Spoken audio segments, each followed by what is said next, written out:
नमस्कार दोस्तों, मैं doctor Dharmendra Kumar Tripathi, assistant professor भूगोल विषय, किसान पीजी कॉलेज बहराइच, उत्तर प्रदेश, अपने यूट्यूब चैनल डॉक्टर धर्मेंद्र के त्रिपाठी में आप सभी का बहुत बहुत स्वागत करता हूं। दोस्तों, इस समय जो हमारा विषय चल रहा था परिवहन विषय के अंतर्गत आज हमारा विषय है रेल परिवहन, रेलवेज, रेल परिवहन।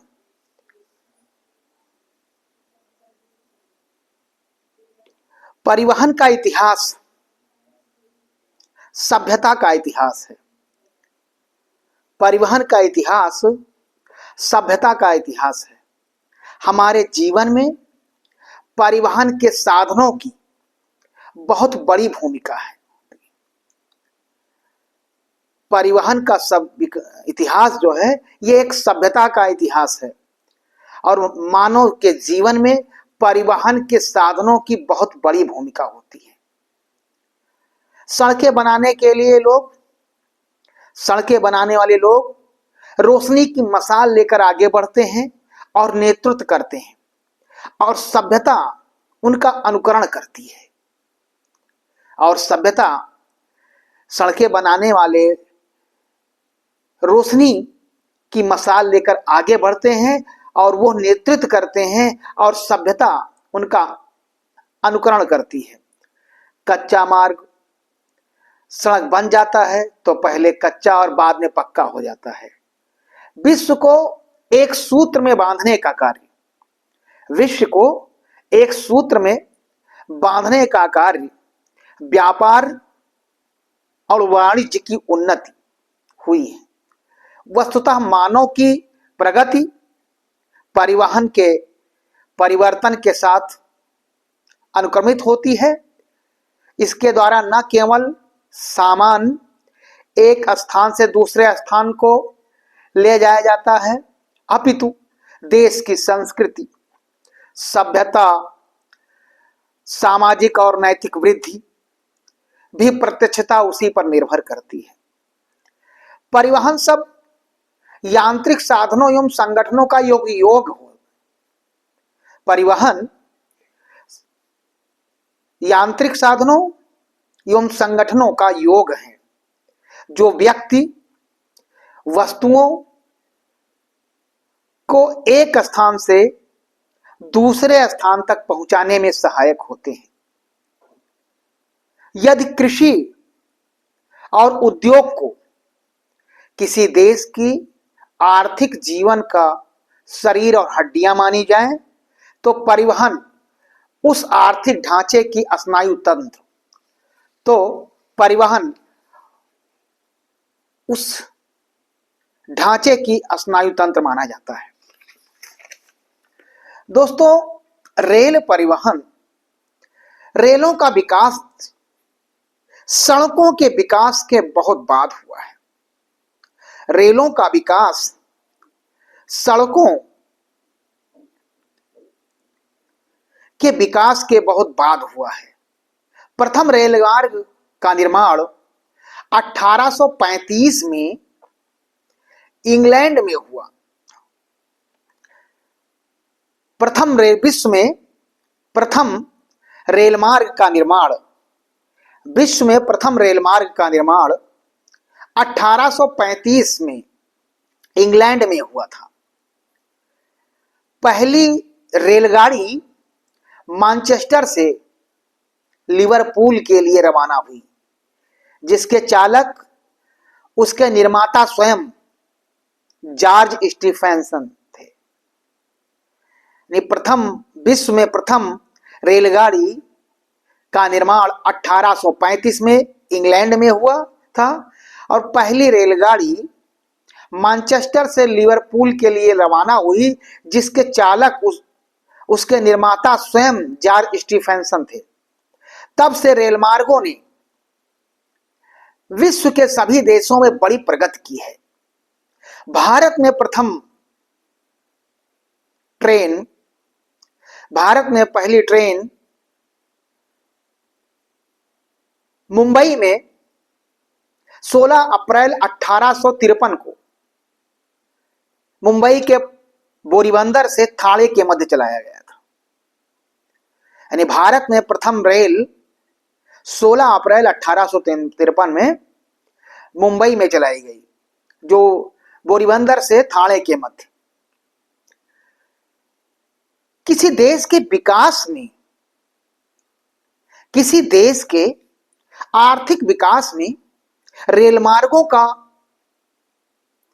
महत्वपूर्ण स्थान है, क्योंकि रेल मार्गों के द्वारा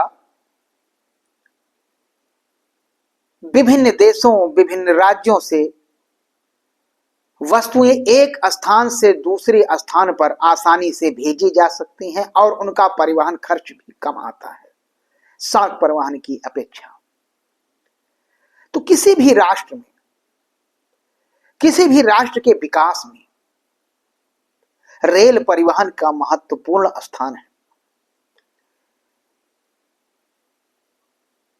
वर्तमान सभ्यता, वर्तमान औद्योगिक सभ्यता के विकास में परिवहन की महत्वपूर्ण भूमिका है। उसी परिवहन में रेल मार्ग एक प्रमुख अंग है, जिसके माध्यम से हम अपनी अनेक प्रकार की आवश्यकताओं की पूर्ति रेल मार्ग, रेलवेज के माध्यम से करते हैं। इन रेल मार्गों को प्रभावित करने वाले अनेक कारक भी हैं, जिनके द्वारा ये रेल मार्ग प्रभावित होते हैं। नंबर 1, धरातलीय स्वरूप। नंबर 1, धरातलीय स्वरूप। इनका स्थल मार्गों पर, इनका स्थल मार्गों पर बड़ा गहरा प्रभाव पड़ता है। नंबर 1, धरातलीय स्वरूप। इनका स्थल मार्गों पर बहुत गहरा प्रभाव पड़ता है। मैदानी भागों में तो मार्ग सीधे चलते हैं, लेकिन रुकावट पड़ते ही उनको मुड़ना पड़ता है, जिससे मार्ग की लंबाई और दो स्थानों के बीच की दूरी भी बढ़ जाती है, जिससे मार्ग की लंबाई और दो स्थानों के बीच की दूरी बढ़ जाती है। इस विषय में इस सिद्धांत को ध्यान में रखना चाहिए कि परिवहन के साधन, विशेषकर रेल तथा सड़कें, न्यूनतम अवरोधक मार्ग ग्रहण करते, न्यूनतम अवरोधक मार्ग ग्रहण करते हैं। पहाड़ी भागों में रेल मार्गों और सड़क मार्गों का निर्माण कठिन और अत्यधिक खर्चीला होता है। पहाड़ी भागों में रेल मार्गों और सड़क मार्गों का निर्माण कठिन और अत्यधिक खर्चीला होता है तथा मार्ग में पड़ने वाली ऊंची पहाड़ियों को सुरंगें पार करना पड़ता है। नदियों पर पुल बनाने पड़ते हैं, ढाल के सहारे गोलाकार मार्ग बनाए जाते हैं, जिससे चढ़ाव या ढलाव हल्का हो।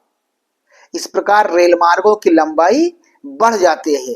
धरातलीय स्वरूप के आधार पर रेल मार्गों की लंबाई बढ़ जाती है और निर्माण व्यय भी अधिक होता है। रेल मार्गों का निर्माण अत्यंत मंद ढालों पर ही संभव है। रेल मार्गों का निर्माण अत्यंत मंद ढालों पर ही संभव है। ज्यादा ढाल पर रेल मार्गों का निर्माण हो पाना बहुत कठिन होता है। दूसरा, जलवायु। पहला पॉइंट धरातलीय स्वरूप और दूसरा बिंदु है जलवायु। अत्यधिक वर्षा वाले, अत्यधिक वर्षा वाले भागों में भूमि दलदली होती है। अत्यधिक वर्षा वाले भागों में भूमि जो होती है वो दलदली होती है, इसलिए वहां रेलों के निर्माण में बड़ी कठिनाई होती है। इसलिए वहां रेलों के निर्माण में बहुत कठिनाई होती है। केवल यही नहीं, इनकी रक्षा और मरम्मत करने में काफी खर्चा करना पड़ता है।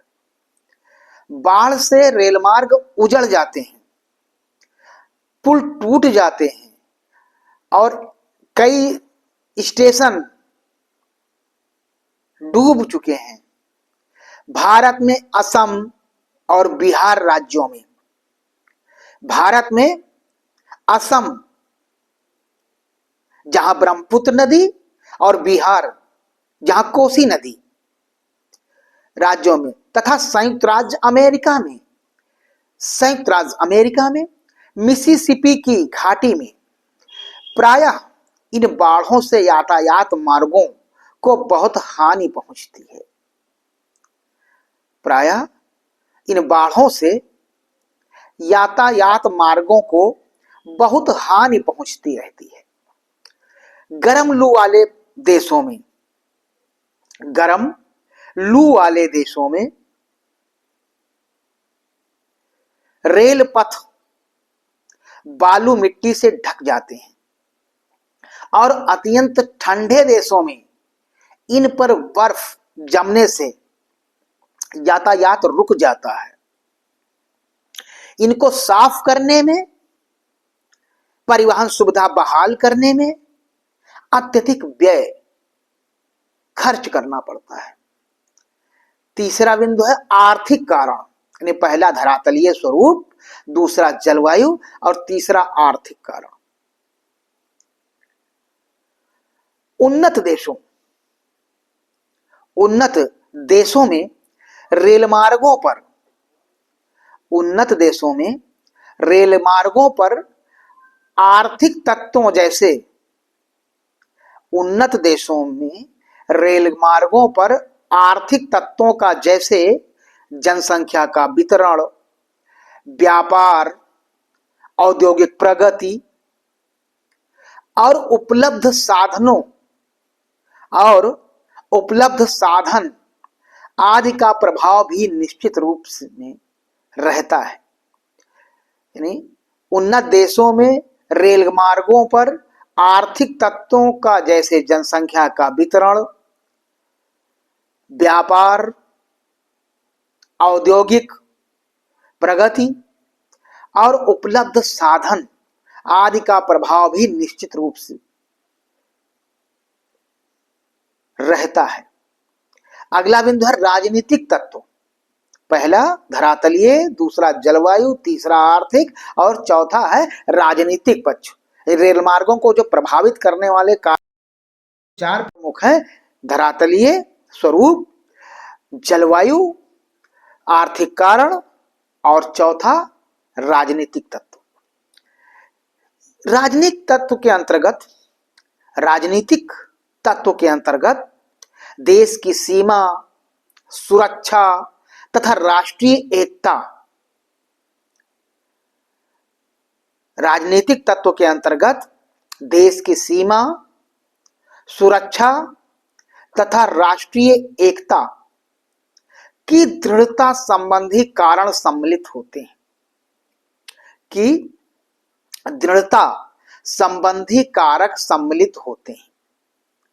राष्ट्रीय एकता की भावना को जागृत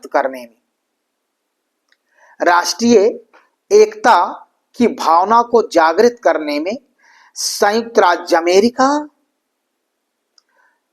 और रूस के पूर्वी और पश्चिमी तटीय भागों को जोड़ने वाली अंतरमहाद्वीपीय रेलों का बहुत बड़ा योगदान है। रेल मार्गों का वितरण, डिस्ट्रीब्यूशन ऑफ रेलवेज। रेल मार्गों का वितरण, डिस्ट्रीब्यूशन ऑफ रेलवेज। रेल मार्गों का सघनतम घनत्व, रेल मार्गों का सघनतम घनत्व पश्चिमी यूरोपीय देशों, रेल मार्गों का सघनतम घनत्व पश्चिमी यूरोपीय देशों तथा उत्तरी अमेरिका के पूर्वी मध्य क्षेत्रों में पाया जाता है। बेल्जियम, फ्रांस,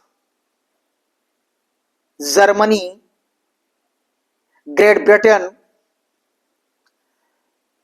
तथा संयुक्त राज्य अमेरिका के पूर्वी भागों में ये घना है।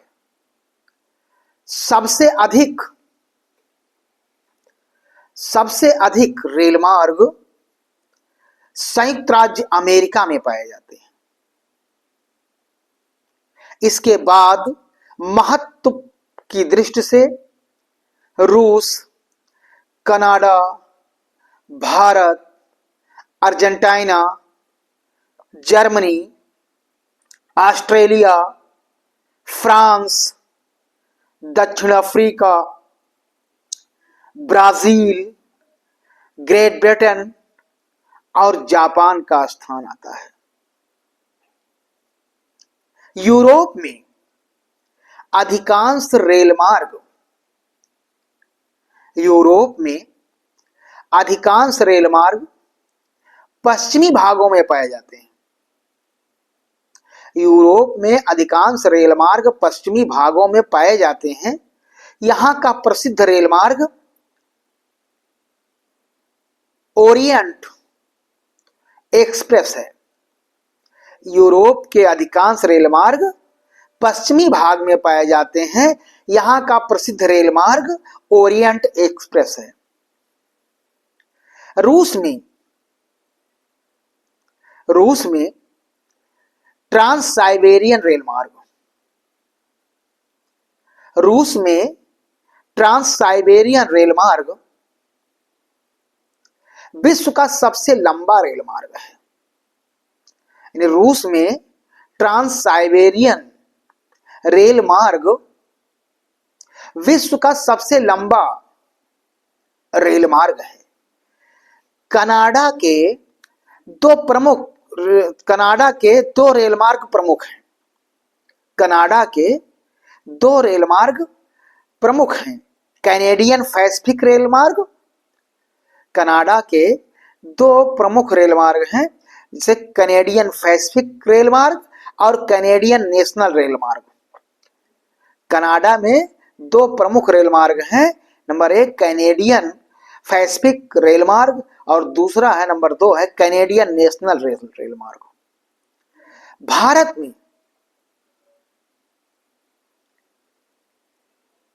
भारत में भी रेल मार्गों की भूमिका बहुत महत्वपूर्ण है, चाहे वो परिवहन के दृष्टिकोण से या वस्तुओं को उत्पादित माल उपभोग के केंद्रों तक भेजने के लिए हो या उद्योगों के लिए कच्चा माल भेजने के लिए हो। इसमें भारत में रेल परिवहन का महत्वपूर्ण स्थान है।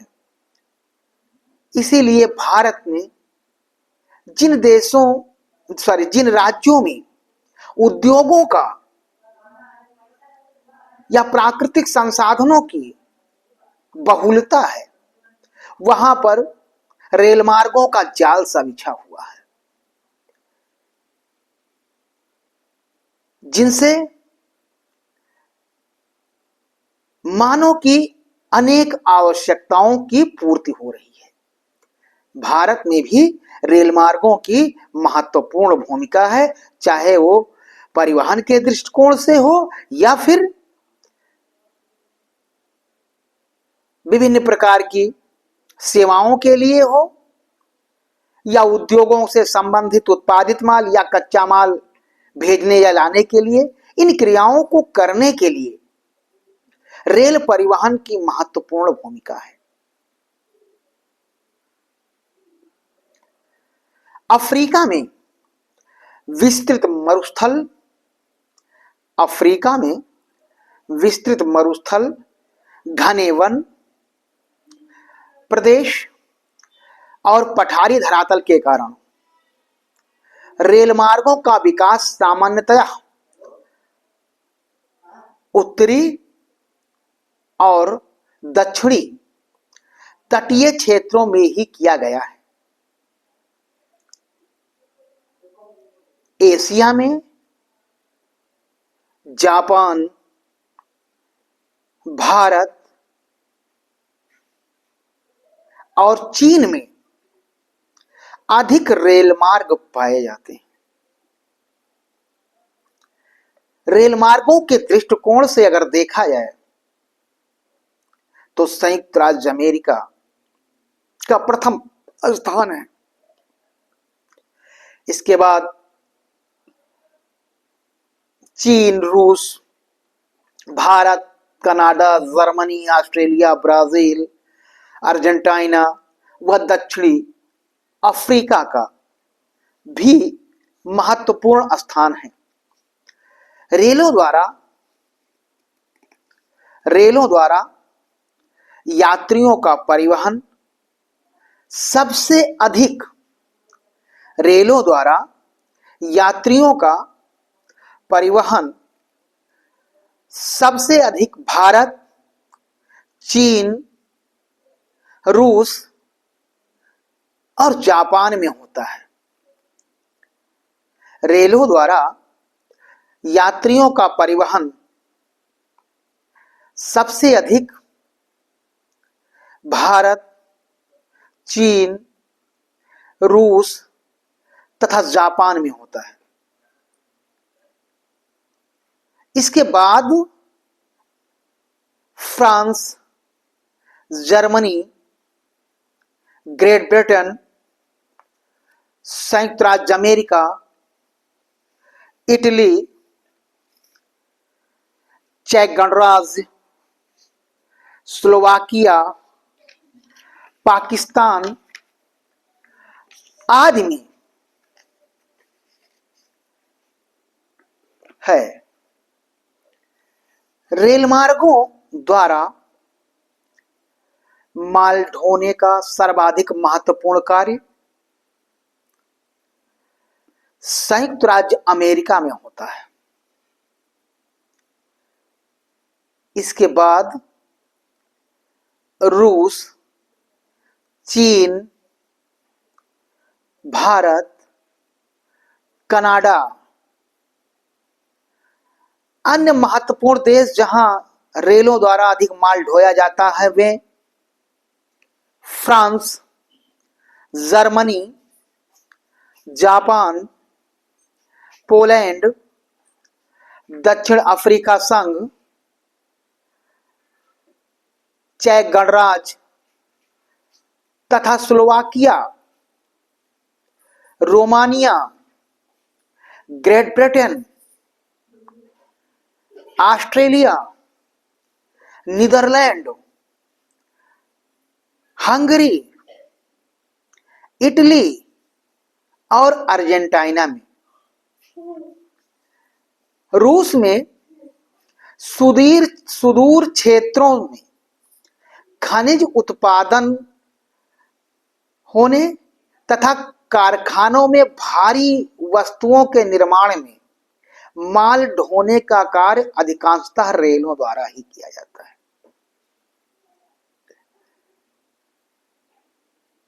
विश्व के प्रमुख ट्रांस महाद्वीपीय रेल मार्ग विश्व के प्रमुख ट्रांस महाद्वीपीय रेल मार्ग विश्व के अगर प्रमुख रेल मार्गों को देखा जाए तो प्रमुख ट्रांस महाद्वीपीय रेल मार्ग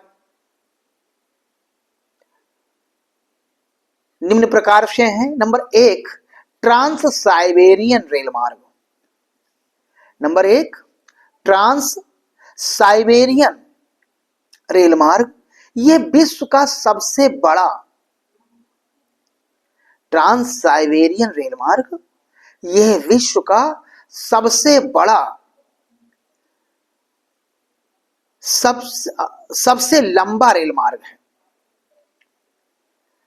ट्रांस साइबेरियन रेल मार्ग यह विश्व का सबसे लंबा रेल मार्ग है। इसकी लंबाई 9,289 किलोमीटर है। इसकी लंबाई करीब 9,500 किलोमीटर के आसपास। ये एशिया के सुदूर पूर्व प्रशांत तट पर स्थित व्लादिवोस्टोक नगर को यूरोपीय भाग में स्थित रूस की राजधानी मॉस्को से मिलाता है। इसके पश्चात मॉस्को से विभिन्न यूरोपीय नगरों तक रेल द्वारा पहुंचा जा सकता है। यूरोपीय देशों को स्थल मार्ग द्वारा प्रशांत महासागर के तटीय एवं एशिया के पूर्वी एवं आंतरिक भागों में एवं एशिया के पूर्वी और आंतरिक भागों से मिलाने के लिए यह बहुत महत्वपूर्ण साधन है। जल मार्गों से टोक्यो से लंदन, जल मार्गों से टोक्यो से लंदन की यात्रा में लगभग जल मार्गों से टोक्यो से लंदन की यात्रा बहुत लंबी होती है। वहां इसके द्वारा केवल 2 सप्ताह में ही पहुंचा जा सकता है। साइबेरिया के लिए यह वरदान स्वरूप है। ट्रांस साइबेरियन रेल मार्ग साइबेरिया के लिए वरदान स्वरूप है। इस रेल मार्ग की स्थापना से पूर्व साइबेरिया अत्यंत पिछड़ा हुआ था। पूर्व साइबेरिया अत्यंत पिछड़ा हुआ था तथा उपेक्षित प्रदेश था। जार के शासन काल में साइबेरिया काला पानी कहलाता था।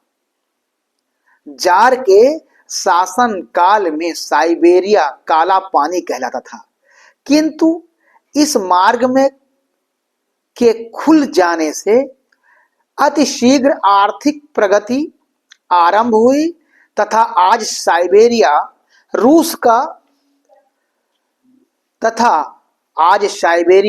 का बहुमूल्य खजाना सिद्ध हो चुका है। इसकी पशु, वन, खनिज एवं कृषि संपत्ति की विशालता का अब शोषण संभव हो गया है। साइबेरिया में जनसंख्या का सघन बसाव इसी रेलमार्ग के सहारे है। साइबेरिया में जनसंख्या का सघन बसाव इसी रेलमार्ग के सहारे है। साइबेरिया की लगभग सभी नगर, साइबेरिया के लगभग सभी नगर इस रेलमार्ग के स्टेशनों के रूप में हैं। इसके द्वारा अनाज, पशुओं से प्राप्त वस्तुएं, खालें एवं चमड़ा यूरोपीय रूस को पहुंचाया जाता है। यूरोपीय रूस से आने वाले श्वेत रूसियों को साइबेरिया में बसाने के लिए यही सहायक रहा है। इस रेलमार्ग का निर्माण 1891 में प्रारंभ हुआ और 1905 में पूरा हुआ। ट्रांस साइबेरियन रेलमार्ग का निर्माण 1891 में प्रारंभ हुआ और 1905 में पूरा हुआ। प्रारंभ में ट्रांस साइबेरियन रेलमार्ग का उद्देश्य शासन प्रबंध तथा दैनिक आवश्यकताओं की पूर्ति करना था। प्रारंभ में ट्रांस साइबेरियन रेलमार्ग के निर्माण का कारण शासन प्रबंध तथा दैनिक आवश्यकताओं की पूर्ति करना था। जापान के साथ होने वाले युद्ध के लिए यूरोपीय रूस से सैनिक दल इसी के द्वारा पूर्वी भागों को भेजे जाते हैं। कालांतर में इसका व्यापारिक महत्व भी बहुत बढ़ गया है। कालांतर में ट्रांस साइबेरियन रेलमार्ग का व्यापारिक महत्व भी बहुत बढ़ गया है। आज साइबेरिया में जो कुछ आर्थिक विकास दिखाई पड़ रहा है, उसके मूल में वर्तमान में साइबेरिया में जो कुछ भी आर्थिक विकास वर्तमान समय में दिखाई दे रहा है, उसके मूल में कहीं न कहीं इसी ट्रांस साइबेरियन रेलमार्ग से प्राप्त होने वाली परिवहन सुविधाओं से।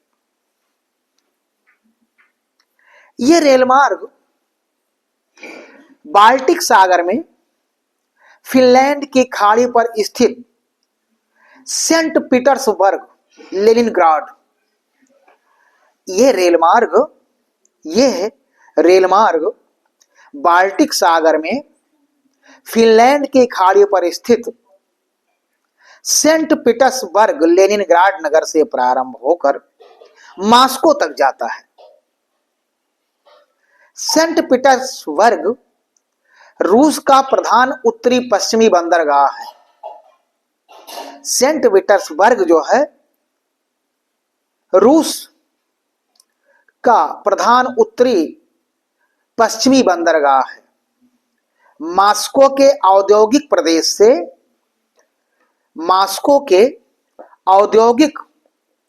प्रदेश से विभिन्न मशीनरी और औद्योगिक पदार्थ लादे जाते हैं, जो साइबेरिया के विभिन्न भागों के विकास हेतु पहुंचाए जाते हैं। मॉस्को से चलकर यह मार्ग ओल्गा पर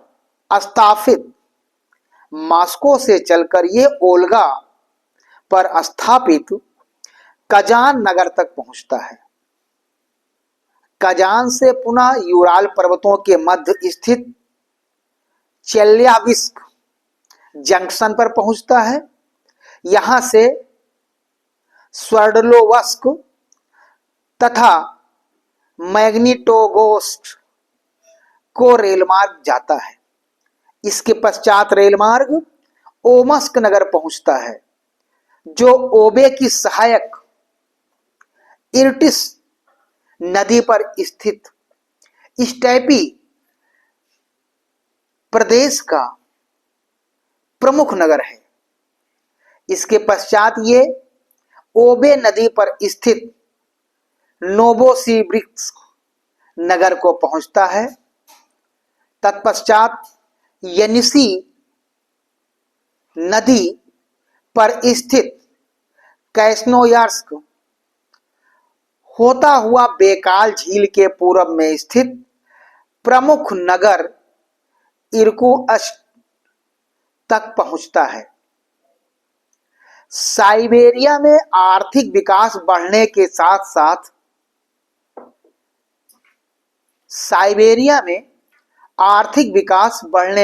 साथ एक नवीन मार्ग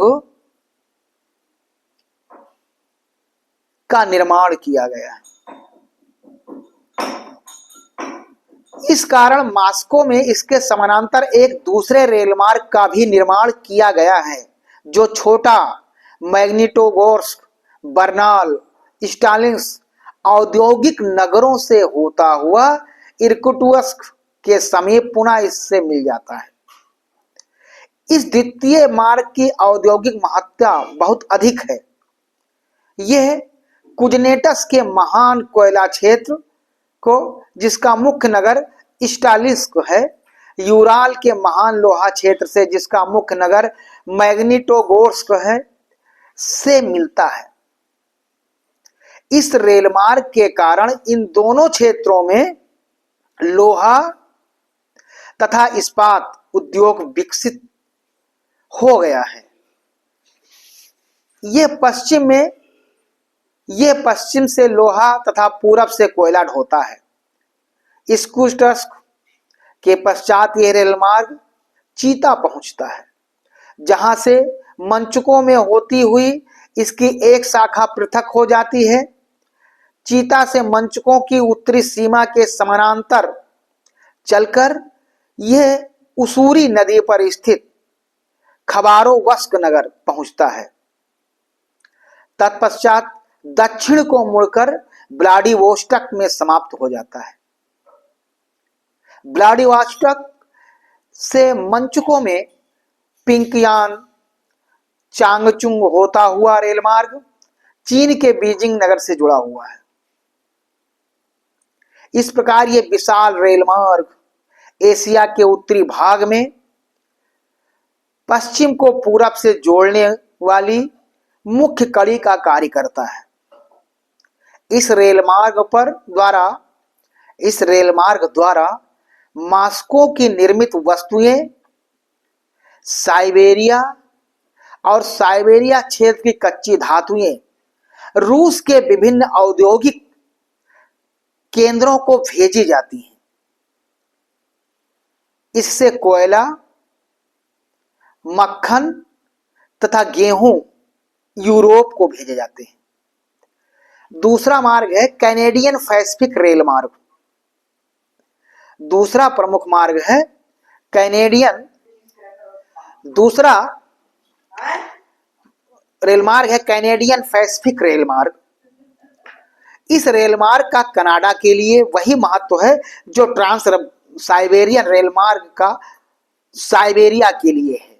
इसका विस्तार भी शीतोष्ण प्रदेशों में लगभग उन्हीं अक्षांशों में पूरब से पश्चिम को है। यह रेलमार्ग कनाडा के पश्चिमी एवं पूर्वी तट को जोड़ता है। इस प्रकार प्रशांत तथा अटलांटिक तट पर स्थित बंदरगाहों से जुड़ा होने के कारण ये जहाजों द्वारा स्थल खंड का चक्कर लगाकर ही की जाने वाली अनावश्यक यात्रा को बचा लेता है। इस रेलमार्ग का वास्तविक महत्व यात्रा की दृष्टि से न होकर कैनेडियन पैसिफिक रेलमार्ग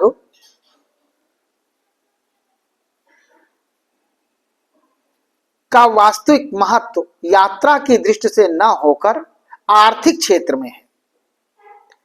साइबेरिया की भांति कनाडा के मुख्य नगर भी इसी रेलमार्ग के किनारे स्थित हैं। कनाडा में भी साइबेरिया की भांति जनसंख्या का न्यून तथा छितरा हुआ था। शीतकाल में जलमार्गों के जम जाने से आवागमन बंद हो जाता था तथा व्यापार की क्रियाशीलता आर्थिक क्षेत्र में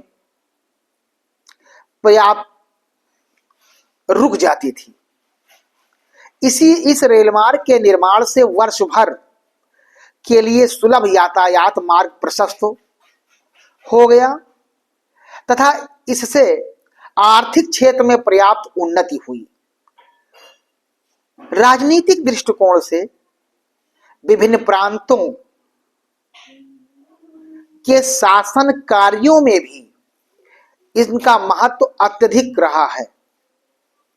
राजनीतिक दृष्टिकोण से भी विभिन्न प्रांतों के शासन कार्यों में भी कैनेडियन पैसिफिक रेलमार्ग का महत्व अत्यधिक रहा है। इसी रेलमार्ग के कारण कनाडा में जनसंख्या का सघन बसाव प्रारंभ हुआ तथा देश के आंतरिक भागों से सीधा तथा देश के आंतरिक भागों से सीधा संबंध स्थापित हो गया। यह रेल मार्ग सन 1882 से 86 में पूर्ण किया गया था।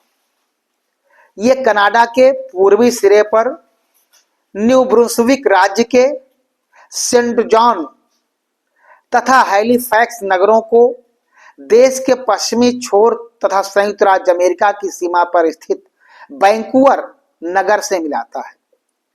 कैनेडियन पैसिफिक रेलमार्ग का संचालन संयुक्त स्टॉक निगम के द्वारा किया जाता है। 2000 में इस सिस्टम की लंबाई 22,590 किलोमीटर थी। सरकार द्वारा वित्तीय सहायता प्राप्त संगठन यात्री सेवाओं का संचालन करता है।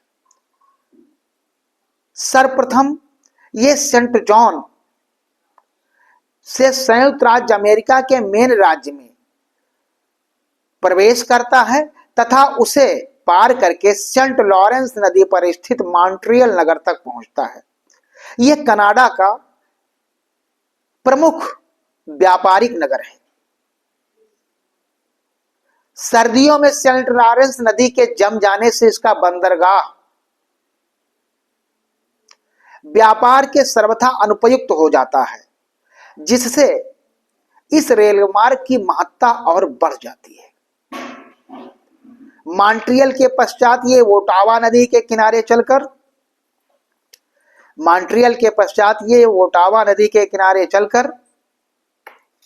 राजधानी नगर ओटावा पहुंचता है।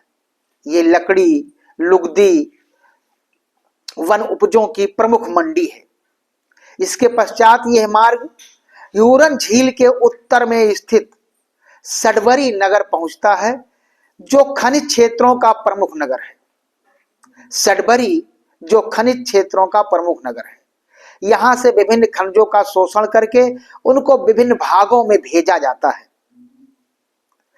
तत्पश्चात ये कनाडा के प्रेरी में प्रवेश करता है, जहां गेहूं के विस्तृत फार्म दिखाई देते हैं। यहां रेड और आसनीवायल नदियों के संगम पर स्थित विनिपेग नगर इसके मार्ग में पड़ता है। यह नगर गेहूं की विशाल मंडी है। यहीं पर कैनेडियन नेशनल रेलमार्ग भी इससे मिल जाते हैं। विनिपेग के पश्चात यह रेलमार्ग सस्केचवान प्रांत की राजधानी रेगना नगर पहुंचता है। इसके पश्चात मैदानी भाग छूट जाता है तथा उच्च पर्वतीय प्रदेश प्रारंभ हो जाता है। रेगिना के पश्चात दूसरा मुख्य नगर कैलगरी पड़ता है, जो रॉकी पर्वत के तल पर स्थित है। यहां से रॉकी पर्वतों की ऊंचाई प्रारंभ हो जाती है। कैलगरी से थोड़ी दूर चलकर बांफ नगर पड़ता है। इसके बाद ही रॉकी पर्वतों की गहन ऊंचाई पार करने के लिए यह रेलमार्ग किकिंस हार्स दर्रे से होकर गुजरता है। इस दर्रे की समुद्र तल से ऊंचाई 1600 मीटर है। इसके बाद रॉकी पर्वतीय प्रदेश की सकरी घाटियों से होकर यह रेलमार्ग फैजर नदी के मुहाने तथा प्रशांत तट पर स्थित वैंकूवर नगर में समाप्त हो जाता है। नंबर तीसरा मार्ग है केप काहिरा रेल मार्ग। नंबर 3 है केप काहिरा रेल मार्ग। नंबर तीसरा है केप काहिरा रेल मार्ग। ये अफ्रीका का सबसे महत्वपूर्ण रेल मार्ग है। केप काहिरा रेल मार्ग अफ्रीका का सबसे महत्वपूर्ण रेल मार्ग है। यद्यपि यह पूर्ण नहीं है, फिर भी नावों द्वारा झीलों और सरिताओं तथा मोटरों द्वारा सड़कों का प्रयोग करके इससे अफ्रीका के सुदूर दक्षिणी सिरे केपटाउन से उत्तरी पूर्वी छोर काहिरा नगर तक 14,000 किलोमीटर की यात्रा तय करने के लिए एकमात्र साधन है ये केप काहिरा रेल मार्ग। जहां जहां भी इस रेल मार्ग का विस्तार है, जहां जहां भी केप काहिरा रेल मार्ग का विस्तार है, वहां आर्थिक उन्नति, वहां आर्थिक उन्नति पर्याप्त रूप में हुई है।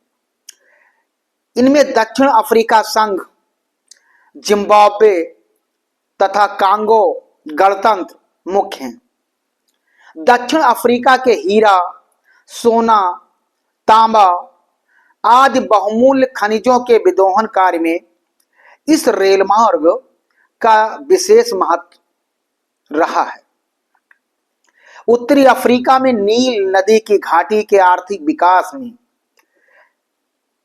इसका महत्वपूर्ण योगदान रहा है। यह रेल मार्ग अफ्रीका से सुदूर दक्षिणी छोर पर केपटाउन नगर से प्रारंभ होता है। यहीं से उत्तर की ओर चलकर किम्बरले नगर पहुंचता है, जो हीरो की खानों के लिए विश्व में प्रसिद्ध है। किम्बरले से नैटाल तथा ट्रांसवाल के लिए रेल मार्गों की शाखाएं निकलती हैं। इन शाखाओं पर ब्लूयन फाउंटेन, जोहान्सबर्ग तथा प्रिटोरिया नगर पड़ते हैं। इस रेलवे की प्रधान शाखा किम्बरले से उत्तर में मफेकिंग नगर से होती हुई बोट्सवाना के शुष्क प्रदेश को जाती है। तत्पश्चात ये जिम्बाब्वे के बुलावायो नगर तक पहुंचती है। यहां से इसकी एक शाखा राजधानी नगर हरारे सेलिसबरी से होती हुई पुर्तगाली मोजाम्बिक के पूर्वी तट पर स्थित बेइरा नामक पत्तन तक जाती है। बुलावायो से प्रधान शाखा उत्तर पश्चिम की ओर चलकर जेम्बेजी नदी पार करती है। वहां से यह रेल मार्ग इस नदी के उत्तरी किनारे पर विक्टोरिया प्रपात पर स्थित लिविंगस्टन नगर पहुंचता है। यहां से उत्तर दिशा में चलता हुआ यह उत्तरी रोडेशिया को पार करता है। इसके बीच में ब्रोकन हिल नामक स्टेशन पड़ता है, जो तांबा, सीसा, जस्ता, एस्बेस्टॉस व कोबाल्ट धातुओं के क्षेत्र का प्रधान नगर तथा बाजार है। तत्पश्चात यह रेल मार्ग कांगो में प्रवेश करके एलिजाबेथ विले नगर पहुंचता है, जो कटंगा प्रदेश की तांबे की खानों की राजधानी है।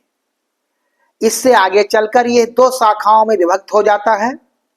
एक शाखा पश्चिम में अंकोला में प्रवेश करके तट प्रदेश पर स्थित बैंगवेला पत्तन तक पहुंचती है तथा दूसरी शाखा कांगो में पोर्ट फ्रैंकी नगर तक जाती है। एलिजाबेथ विले से काहिरा जाने के लिए रेल मार्ग भंग हो जाता है। यहां से आगे सड़कें तथा झीलें हैं। टांगानिका तथा विक्टोरिया झीलों को नावों द्वारा तथा स्थल मार्गों की सड़कों द्वारा पर्याप्त दूरी तय करनी पड़ती है। फिर यह रेल मार्ग नील नदी के किनारे स्थित कोष्टी नगर से प्रारंभ होता है तथा वहां से नील नदी के समानांतर ही चलता है। सेनार, खार्तूम, एतवरा आदि नगरों को पार करके यह वादी हैफा नामक नगर तक जाता है, जहां से अस्वान तक पुनः जलमार्ग हो जाता है। यह यात्रा नील नदी पर नावों से करनी पड़ती है। अस्वान से पुनः काहिरा तक के लिए रेल मार्ग मिलता है, जो कि नील नदी की घाटी से नदी के ठीक समानांतर। नंबर 4, यूनियन तथा सेंट्रल पैसिफिक रेल मार्ग। नंबर 4 है यूनियन तथा सेंट्रल पैसिफिक रेल मार्ग। यह संयुक्त राज्य अमेरिका का सबसे लंबा तथा महत्वपूर्ण रेल मार्ग है। यूनियन तथा सेंट्रल पैसिफिक रेल मार्ग यह संयुक्त राज्य अमेरिका का सबसे लंबा तथा महत्वपूर्ण रेल मार्ग है, जो सन 1863 से आरंभ किया और 1869 में पूरा हुआ। यह पूर्वी तट पर स्थित विश्व के सबसे बड़े नगर न्यूयॉर्क को पश्चिमी तट के सबसे बड़े बंदरगाह सैन फ्रांसिस्को से मिलाता है। यह न्यूयॉर्क से प्रारंभ होकर पीटर्सबर्ग पहुंचता है, जो विश्व के लोहा तथा इस्पात उद्योग का सबसे बड़ा केंद्र है। पीटर्सबर्ग संयुक्त राज्य अमेरिका का लोहा तथा इस्पात का सबसे बड़ा केंद्र है। इसके पश्चात ये शिकागो पहुंचता है, जहां विश्व की सबसे बड़ी मांस मंडी है। शिकागो में विश्व की सबसे बड़ी मांस मंडी है तथा गेहूं का भी प्रमुख वितरण केंद्र है। तत्पश्चात ये मिसौरी नदी पर स्थित नगर ओमाहा पहुंचता है। यहां से यह पठारी प्रदेश में प्लेह नदी की घाटी में होकर प्रवेश करता है तथा चेनी नगर पहुंचता है। यह उच्च पर्वतों के तल पर स्थित है। इसके बाद ये ऊंची रॉकी पर्वत श्रेणियों में इन्नास दर्रे में प्रवेश करता है तथा साल्ट झील पर स्थित ओगडेन नगर पहुंचता है। यहां से कुछ ही दूरी पर इस दक्षिण में इसी झील पर स्थित मुख्य नगर साल्ट लेक सिटी है, जो रेलमार्ग द्वारा जुड़ा हुआ है। इसके बाद ये रेलमार्ग विभिन्न पहाड़ियों में होता हुआ रोनो नगर पहुंचता है, जहां से कुछ दूर पर जाकर कैलिफोर्निया की हरी भरी घाटी प्रारंभ हो जाती है। इसके बाद यह सैन फ्रांसिस्को नगर में समाप्त हो जाता है। इस रेलमार्ग की लंबाई 6100 किलोमीटर है। इस रेलमार्ग द्वारा पूर्व से पश्चिम की ओर प्रायः तैयार माल और पश्चिम से पूर्व की ओर फल, लकड़ियां, रेशम आदि भेजे जाते हैं। नंबर 5 ओरिएंट एक्सप्रेस रेल मार्ग। नंबर 5वां है ओरिएंट एक्सप्रेस रेल मार्ग। यह यूरोप का सबसे महत्वपूर्ण ओरिएंट एक्सप्रेस रेल मार्ग यह यूरोप का सबसे महत्वपूर्ण रेल मार्ग है, जिसकी गणना विश्व के लंबे रेल मार्गों में की जाती है। ओरिएंट एक्सप्रेस रेल मार्ग यह यूरोप का सबसे महत्वपूर्ण रेल मार्ग है, जिसकी गणना विश्व के लंबे रेल मार्गों में की जाती है। यह यूरोप के 8 बड़े बड़े देशों से होकर गुजरता है, जिसमें से 6 देशों की राजधानियां इसी पर पड़ती हैं। यानी ओरिएंट एक्सप्रेस रेल मार्ग यूरोप के 8 बड़े देशों से होकर गुजरता है, जिसमें से 6 देशों की राजधानियां इसी पर पड़ती हैं। इसी रेल मार्ग ओरिएंट एक्सप्रेस रेल मार्ग पर ही पड़ती हैं। यह पेरिस को यूरोपीय टर्की की पूर्व राजधानी इस्तांबुल से मिलाता है। यह रेलमार्ग ओरिएंट एक्सप्रेस रेलमार्ग पेरिस को यूरोपीय टर्की की पूर्व राजधानी इस्तांबुल से मिलाता है। यह पेरिस से आरंभ होकर ये मार्ने नदी के समानांतर चलता हुआ पूर्वी पठारी भाग में स्थित नैन्सी नगर को पहुंचता है। यह फ्रांस में लोहे एवं इस्पात उद्योग, यह ओरिएंट एक्सप्रेस रेल मार्ग ये फ्रांस में लोहे एवं इस्पात उद्योग का प्रमुख केंद्र है तथा विश्व प्रसिद्ध लॉरेन लोहे की खानों पर स्थित है। इसके पश्चात यह राइन घाटी में स्थित स्ट्रासबर्ग पहुंचता है। इसके पश्चात यह राइन घाटी में स्थित स्ट्रासबर्ग पहुंचता है, जो फ्रांस के प्रमुख नगरों में से एक है। जो फ्रांस के प्रमुख नगरों में से एक है। इसके बाद रेल मार्ग फ्रांस की सीमा पार करके जर्मनी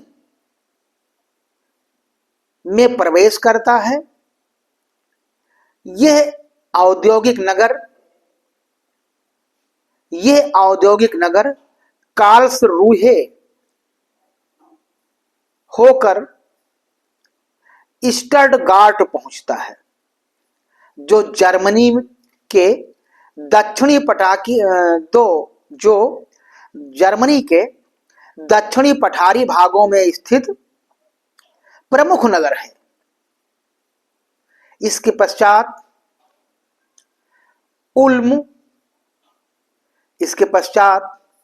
उल्म तथा आक्सबर्ग होता हुआ यह म्यूनिख पहुंचता है, जो जर्मनी के प्रमुख नगरों में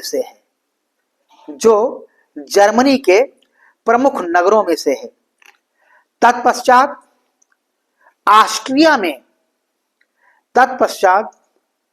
ऑस्ट्रिया में प्रवेश करके यह ओरिएंट एक्सप्रेस रेल मार्ग साल्ज़बर्ग पहुंचता है। यहां से उत्तर में मुड़कर यह लिंच नगर को जाता है, जो डैन्यूब नदी पर स्थित है। इसके बाद यह डैन्यूब नदी के समानांतर चलता है। इसके मार्ग में वियना नगर पड़ता है, जो ऑस्ट्रिया की राजधानी तथा मध्य यूरोप का विख्यात सांस्कृतिक केंद्र है। यहां से यह रेल मार्ग हंगरी में प्रवेश करता है तथा उसकी राजधानी बुडापेस्ट, हंगरी की राजधानी बुडापेस्ट जाता है। इसके बाद ये सर्बिया की राजधानी बेलग्रेड जाता है। इसके बाद यह रेल मार्ग सर्बिया की राजधानी बेलग्रेड जाता है। यहां से बुल्गारिया की राजधानी सोफिया को जाता है। यहां से बुल्गारिया की राजधानी सोफिया को जाता है। इसके बाद प्लोवडिव होता हुआ यह यूरोपीय टर्की की पूर्व राजधानी इस्तांबुल पहुंचता है। नंबर 6, कैनेडियन नेशनल रेल मार्ग। कैनेडियन नेशनल रेल मार्ग नंबर 6 है कैनेडियन नेशनल रेल मार्ग। कैनेडियन पैसिफिक रेल मार्ग पर यातायात के अतिशय भार के कारण इसके समानांतर चलने वाला यह दूसरा रेल मार्ग बनाया गया है। यह पूर्णतः कनाडा में स्थित है। यहां सुदूर पूर्वी तट पर स्थित हैलिफैक्स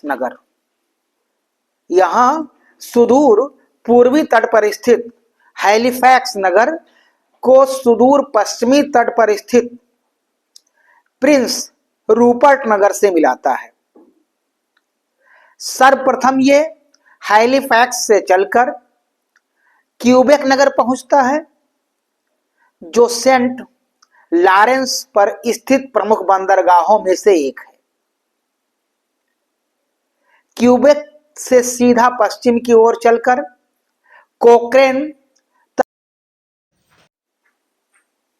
हियस्ट नगरों से होता हुआ ये विनपेग नगर को पहुंचता है। यहां कैनेडियन पैसिफिक रेल मार्ग भी आकर मिलता है। यॉर्कटन व सस्केटून नगरों से होता हुआ ये एडमंटन नगर पहुंचता है। इसके पश्चात ये कैनेडियन नेशनल रेल मार्ग रॉकी पर्वतों को एलोहाइड दर्रे से पार करता है। तत्पश्चात फ्रेजर और स्क्रीन नदियों की घाटियों से होता हुआ यह पठारी एवं उच्च प्रदेशों को पार करता है और अंत में प्रशांत तट पर स्थित प्रिंस रूपर्ट बंदरगाह में पहुंचता है। इस रेल मार्ग द्वारा कनाडा के आर्थिक विकास में सहायता मिली है। कैनेडियन नेशनल रेल मार्ग के द्वारा कनाडा के आर्थिक विकास में बहुत सहायता मिली है। कैनेडियन नेशनल रेलवे सिस्टम सरकार के स्वामित्व वाली संस्था है। सरकार के स्वामित्व वाली संस्था है। इसके अतिरिक्त कनाडा में अनेक प्रांतीय तथा निजी रेल मार्ग हैं। मॉन्ट्रियल, टोरंटो व वैंकूवर में मेट्रो रेल सेवा है तथा कैलगारी, एडमंटन व टोरंटो में ट्राम हल्की रेल प्रणाली की सेवा भी उपलब्ध है। नंबर 7 है ट्रांस इंडियन रेल मार्ग। नंबर 7 है ट्रांस इंडियन रेल मार्ग। यह रेल मार्ग दक्षिणी अमेरिका का प्रसिद्ध ट्रांस इंडियन रेल मार्ग, ट्रांस इंडियन रेल मार्ग, यह दक्षिणी अमेरिका का प्रसिद्ध रेल मार्ग है जो सन 1910 में बनकर तैयार हुआ है। ट्रांस इंडियन रेल मार्ग 1910 में बनकर तैयार हुआ है। यह 1440 किलोमीटर लंबा है, जो प्रशांत तट पर वालपैरेजो से आरंभ होकर अटलांटिक तट पर स्थित ब्यूनस आयर्स तक जाता है। इस मार्ग की कुछ विशेष कठिनाइयां हैं। चिली और अर्जेंटीना के बीच रेलों की गेज प्रणालियां भिन्न भिन्न चौड़ाई की हैं तथा एंडीज पर्वत को पार करके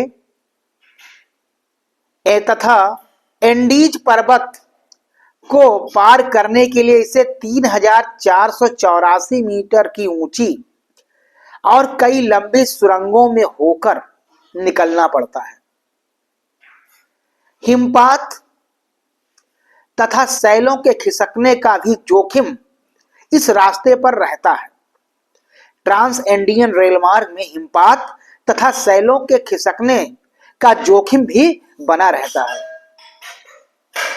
इस रेल मार्ग द्वारा पंपाज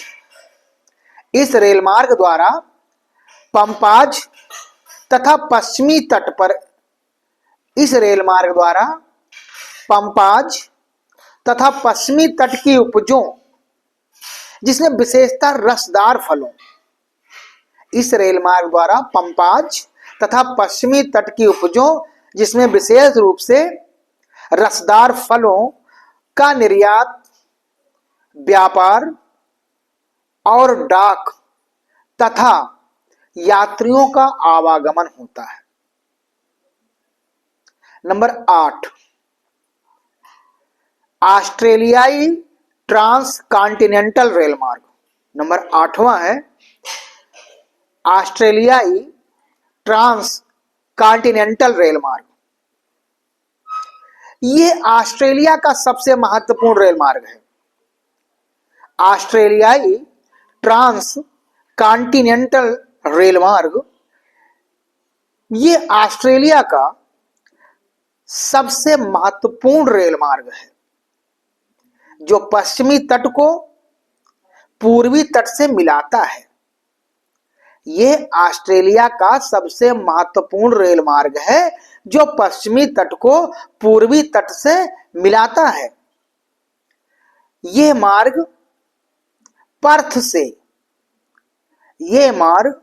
पर्थ से आरंभ होकर कूलगार्डी, कालगूरली, एडिलेड, यह मार्ग पर्थ से प्रारंभ होकर कूलगार्डी, कालगूरली, एडिलेड, मेलबोर्न और कैनबरा होता हुआ सिडनी जाता है और कैनबरा होता हुआ सिडनी को जाता है। विशाल मरुस्थल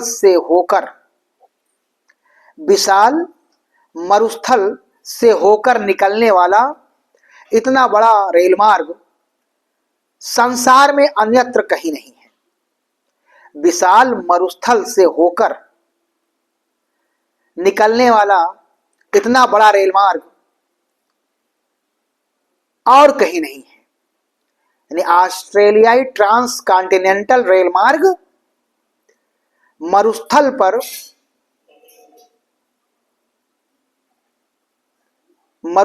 पर पाया जाने वाला सबसे बड़ा रेल मार्ग है। यह सैकड़ों किलोमीटर तक बिना मुड़े सीधा चलता जाता है। ऑस्ट्रेलियाई ट्रांस कॉन्टिनेंटल रेल मार्ग यह सैकड़ों किलोमीटर तक बिना मुड़े सीधा जाता है। ऑस्ट्रेलिया के अधिकांश नगर इसी रेल मार्ग ऑस्ट्रेलियाई ट्रांस कॉन्टिनेंटल रेल मार्ग पर स्थित हैं। ऑस्ट्रेलिया के अधिकांश शहर इसी ऑस्ट्रेलियाई ट्रांस कॉन्टिनेंटल रेल मार्ग पर स्थित हैं, जहां उपज का वितरण और व्यापार भी इसी ऑस्ट्रेलियाई ट्रांस कॉन्टिनेंटल रेल मार्ग द्वारा होता है। यानी जहां उपज का वितरण और व्यापार इसी मार्ग ऑस्ट्रेलियाई ट्रांस कॉन्टिनेंटल रेल मार्ग द्वारा होता है। दोस्तों, रेल मार्ग यात्रियों यानी परिवहन के लिए और विभिन्न प्रकार की उपजों और उद्योगों के लिए कच्चा माल भेजने और लाने के लिए महत्वपूर्ण साधन है और सस्ता और सुगम साधन है। किसी भी राष्ट्र के विकास में रेल परिवहन का विशेष महत्व है। हम सभी विकसित राष्ट्रों को या विकासशील में जो आगे हैं, क्रम में जो विकासशील राष्ट्रों में जो आगे हैं, उन राष्ट्रों में देखें तो वहां पर रेलवे का जाल सा बिछा हुआ है। रेलवे के जाल होने के कारण विभिन्न प्रकार की सेवाएं मानव प्राप्त कर रहा है, जिससे कोई पिछड़ा क्षेत्र भी रेल के संपर्क में आने के वजह से वो क्षेत्र विकसित हो जाता है, जिससे कोई पिछड़ा क्षेत्र भी रेलवे के संपर्क में या रेलवे पटरियों के समीप आने से वो क्षेत्र विकसित हो जाता है। वहां पर मानव अपनी अनेक प्रकार की सेवाएं प्रदान करने लगता है, जिससे उस पिछड़े क्षेत्र का भी विकास प्रारंभ हो जाता है। जैसा कि अभी आपने ट्रांस साइबेरियन रेल मार्ग के बारे में, साइबेरिया के इतिहास के बारे में सुना कि पहले वो क्षेत्र बहुत पिछड़ा हुआ क्षेत्र था, लेकिन ट्रांस साइबेरियन रेल मार्ग के बन जाने के बाद, ट्रांस साइबेरियन रेल मार्ग के बन जाने के बाद वहां के प्राकृतिक संसाधनों का पर्याप्त मात्रा में उपभोग होने लगा। साथ ही साथ ट्रांस साइबेरियन रेल मार्ग बन जाने से साइबेरियाई क्षेत्रों का महत्व भी बहुत बढ़ गया, जिससे मानव खनिज संपदा को उस भूभाग से प्राप्त करने के बाद और मजबूत बन गया। तो किसी भी देश के आर्थिक विकास में, परिवहन में रेलवे की महत्वपूर्ण भूमिका होती है, क्योंकि इसके माध्यम से हमें कम परिवहन लागत में अपने उत्पादित माल को, चाहे उद्योगों से संबंधित कच्चा माल हो, को उपभोग के केंद्रों तक भेजने के लिए या उद्योगों तक लाने के लिए हमें पर्याप्त मात्रा में सुविधा उपलब्ध हो जाती है और हम अपने पदार्थों को उपभोग के केंद्रों तक या उद्योग के केंद्रों तक आसानी से हम भेज सकते हैं, जिसके पीछे कहीं ना कहीं रेलवे की महत्वपूर्ण भूमिका होती है। वैसे भी अगर देखा जाए तो जिन देशों में रेलवेज का अभाव है, वर्तमान समय में अगर देखा जाए तो जिन देशों में रेलवे का अभाव है, तो कहीं ना कहीं वो पिछड़े क्षेत्रों में है, क्योंकि वो अपने यहाँ के निवासियों को अपने यहाँ प्राकृतिक संपदाओं का पूरा उपभोग ही नहीं कर पा रहे हैं। उनके यहाँ परिवहन की सुविधा ना उपलब्ध होने के कारण वे परिवहन के अभाव के कारण अनेक प्रकार के प्राकृतिक संसाधनों का, रिसोर्स का उपभोग नहीं कर पा रहे हैं और उनका देश जो है विकासशील राष्ट्रों की श्रेणी में बहुत पीछे पड़ा हुआ है। जिन राष्ट्रों में रेलवे की सुविधा नहीं है, वहां परिवहन के दृष्टिकोण से भी अनेक परेशानियां व्यक्तियों के सामने आ रही हैं,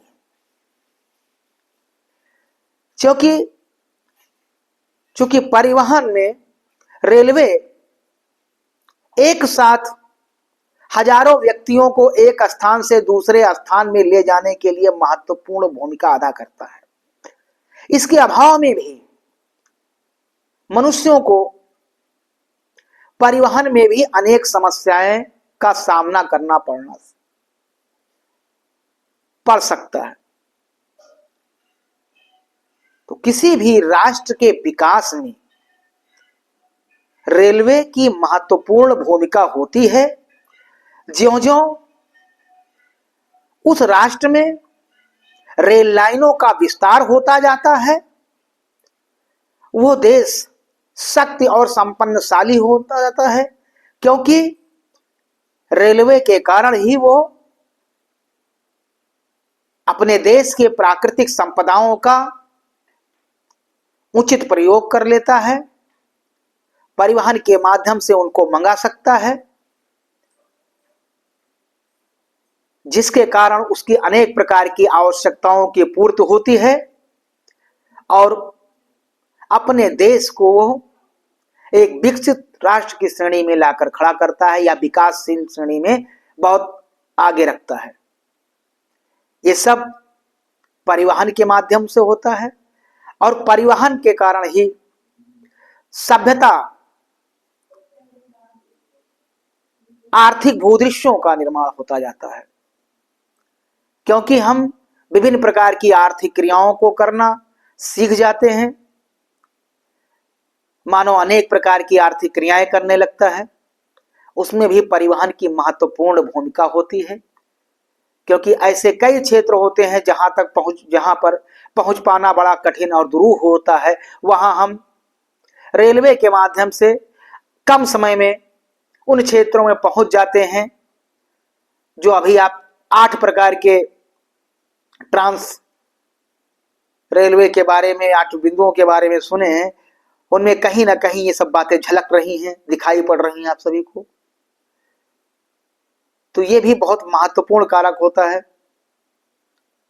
किसी भी राष्ट्र के विकास में रेलवे की महत्वपूर्ण भूमिका होती है, जिससे इसमें पाए जाने वाले प्राकृतिक संपदाओं का प्रमुखता के साथ